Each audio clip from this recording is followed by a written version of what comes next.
अम्मी मैं आपकी बात समझ गया हूँ। मैंने इन लोगों से यही कहा है कि खाला को अटैक आया है। बस तो फिर ठीक है, मैं आती हूँ आधे घंटे तक निम्मू को लेकर। नहीं नहीं, आप अभी मत आइएगा। मैं अभी जैन भाई के साथ जा रहा हूँ फवाद के पास। आपको बताया तो था। तुमने फवाद को समझा तो दिया है ना? हाँ हाँ समझा दिया, बेफिक्र रहें। चलो ठीक है, तुम वापस आके कॉल करो तो मैं आती हूँ। हाँ ठीक है, ओके, अल्लाह हाफिज। खुदा हाफिज।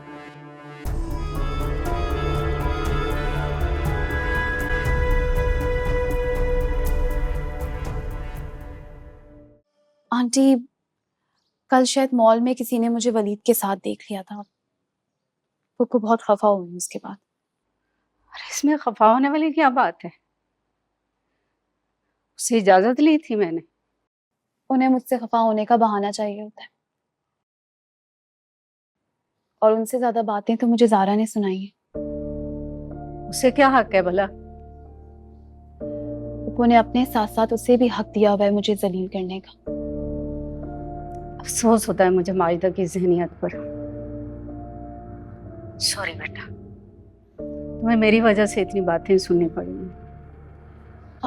नहीं नहीं आंटी, ऐसा ना कहें। आपकी वजह से कुछ नहीं हुआ। पुप्पू हमेशा से ऐसी हैं और ऐसी ही रहेंगी। मैं आदी हो गई हूँ। बेटा मैं मोहतात रहूंगी तुम्हें बुलाने में। हरगिज नहीं, आपको किसी भी मामले में मोहतात होने की कोई जरूरत नहीं है। मैंने जो जिम्मेदारी ली है उसे मैं अच्छे से पूरा करूंगी, और जो ऑफिस से छुट्टियां ली हैं वो भी अवेल करूंगी। आप प्लीज बिल्कुल टेंशन मत लें। ये तो इस घर का दस्तूर। आप यकीन करें, आपकी वजह से कुछ भी नहीं हुआ।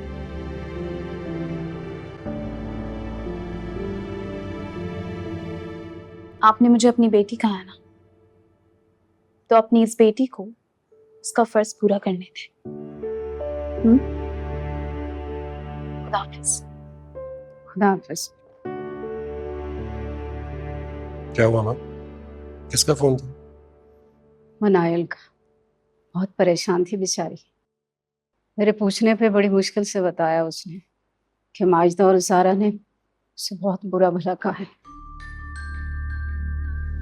क्यों? कल मॉल में देख लिया था किसी ने तुम लोगों को। तो इसमें क्या बुराई है माँ? हैरत। माजिदा तो माजिदा, ज़ारा भी उसे जलील करने का कोई मौका हाथ से नहीं जाने देती, जबकि खुद इतने अरसे से अपने मैके में आके बैठी हुई है।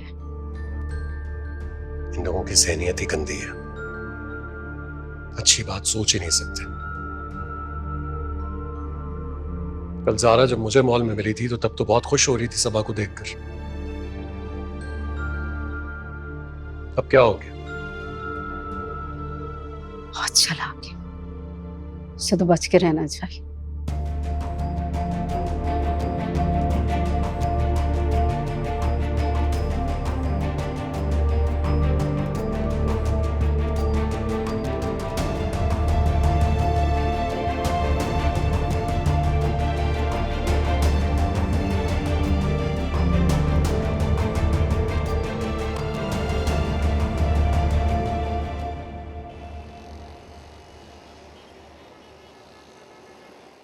जी जैन साहब, चाय लेंगे या कॉफ़ी?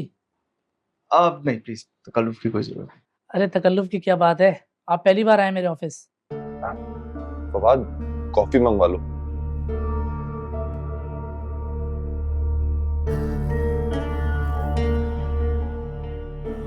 तीन कॉफ़ी ले आए मेरे रूम में।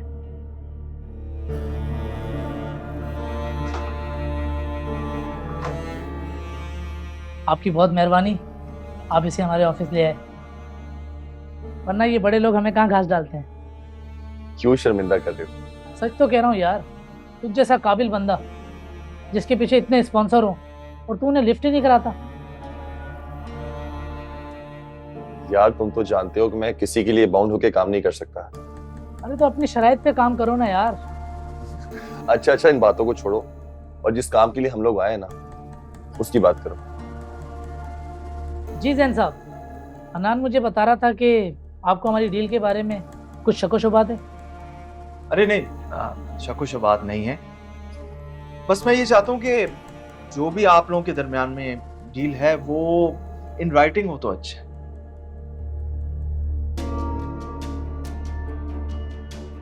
उसके अलावा मैं खुद जानना चाहता हूँ कि किस नौइयत का काम है आप लोगों का, कर क्या रहे हैं आप? प्लीज खुल के बताइए। देखिए जैन साहब, ये एक बहुत बड़ा प्रोजेक्ट है और इसे कंप्लीट होने में काफ़ी टाइम लगेगा। हमने इसे प्रोसेस में तो डाल रखा है और आहिस्ता आहिस्ता इसके ऊपर काम भी चल रहा है।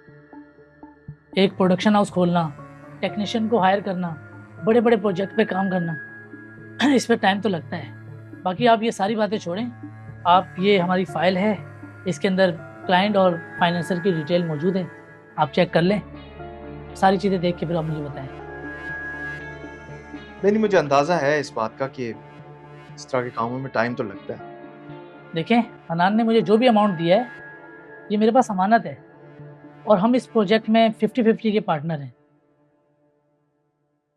लेकिन आपको फिर भी अगर तसल्ली नहीं होती तो मैं हनान की अमाउंट वापस करने के लिए तैयार हूँ।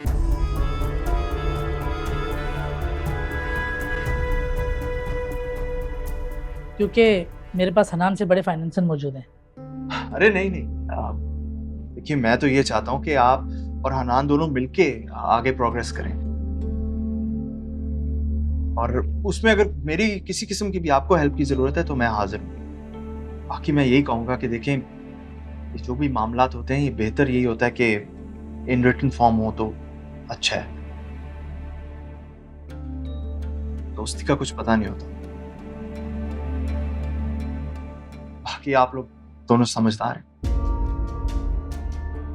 खैर फवाद, अभी तक कॉफी नहीं आई, पता करवाओ ना।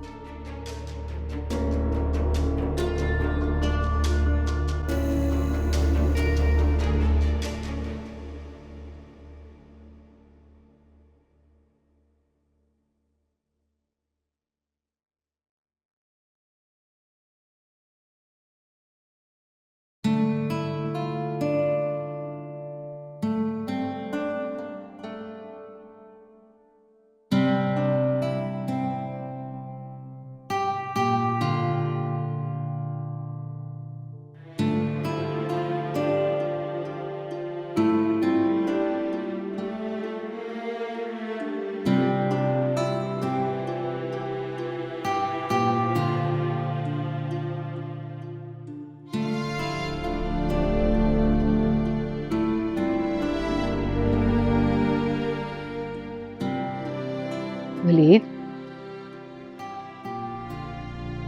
क्या खैरियत है? बैठो।